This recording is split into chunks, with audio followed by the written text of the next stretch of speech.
Hi hobby friends, let's talk about spooky skeletons.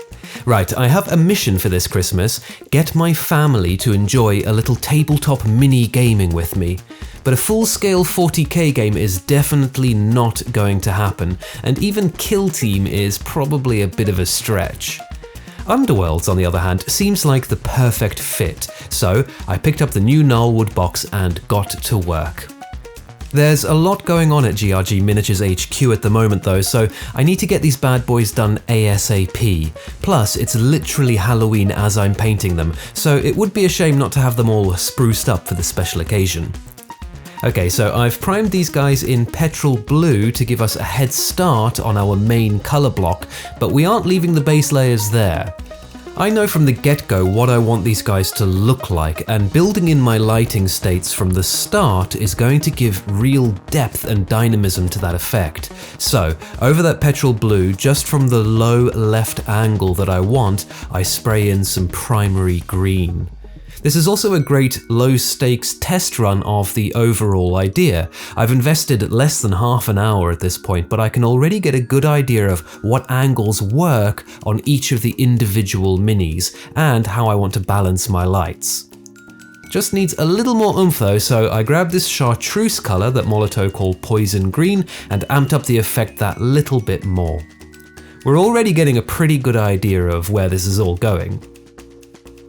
No rest for the undead though, so onto some more lighting work, this time with straight white to establish all our various values.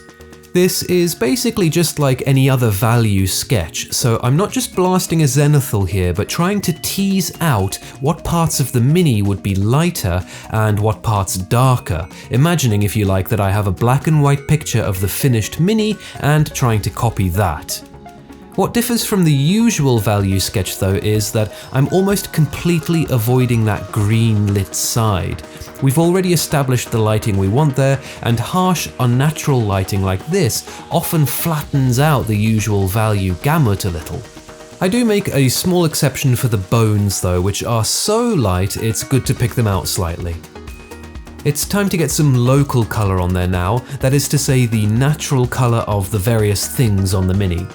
I've got a couple of shades of blue and one purple contrast paint on the palette, and I'm using that to block in the cloth.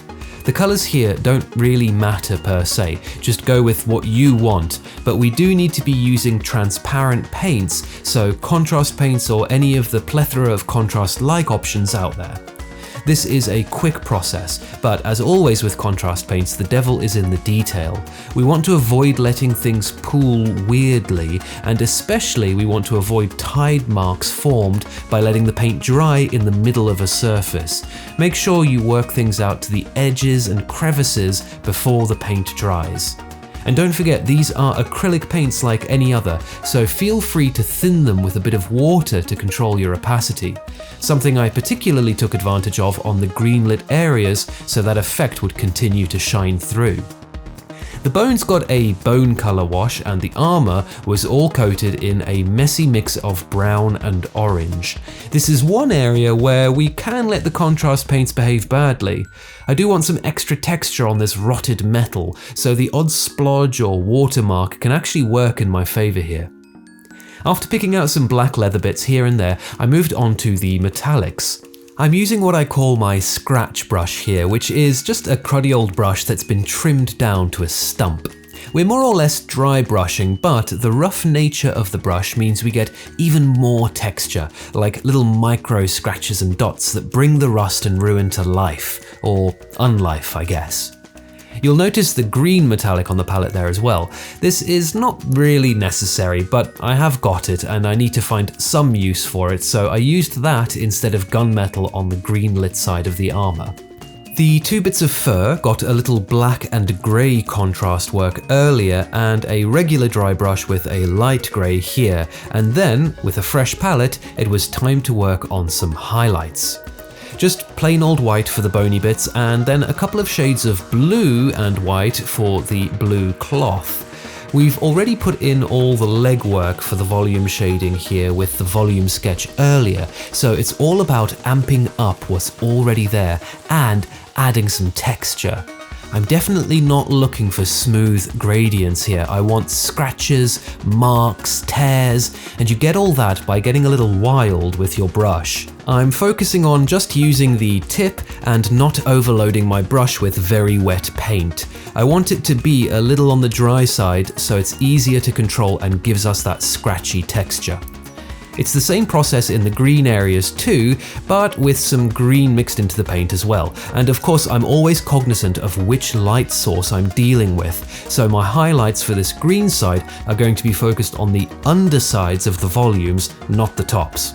This is also the stage at which I add other details, in this case mostly just gold for some buckles and jewellery and the family inheritance Daddy Velmorn has spilt on the floor everywhere. If you're enjoying the vid, by the way, go ahead and give that thumbs up icon a click for me, and you better believe I'll be getting these skeletons some adversaries ready for the tabletop soon too, so hit subscribe if you want to see that. If you've been enjoying the content on the channel generally, consider joining the hallowed halls of honourable hobbyists over on my Patreon for a meagre £3 a month. Massive thanks to those excellent folk, your glory-earning heroes all. A quick dry brush of light grey to pick out the base details, and we can finally add that extra power to the lighting. Our first colour is Phthalocyanine green ink, which will act as the shadow cast for us, deepening and greenening what's already there. Whatever colour you're using, you want it to be nice and transparent so you don't completely cover all the work you've done so far. The next stage is some green fluorescent paint. This is also pretty translucent, but it will cover a little, so go slow and steady, building up those lights in a slightly more focused area than the previous pass. Last up, some Chartreuse fluorescent paint, just to really push the parts that are closest to my light source in the bottom back corner here. And of course, as always with lighting, I had to go in and do the very last highlights with a brush. It's just a mixture of the Chartreuse and some white that I'm using here, and it's only a few of the most prominent edges that I hit, so it takes no time at all, but it really does make all the difference. And that's it. If you were an early riser and powered through, you could theoretically start these in the morning and have them done for a mid-afternoon game.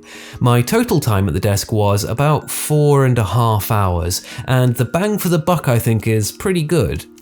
Extra spooky skeleton boys to tempt my poor family into some Warhammery Christmas fun.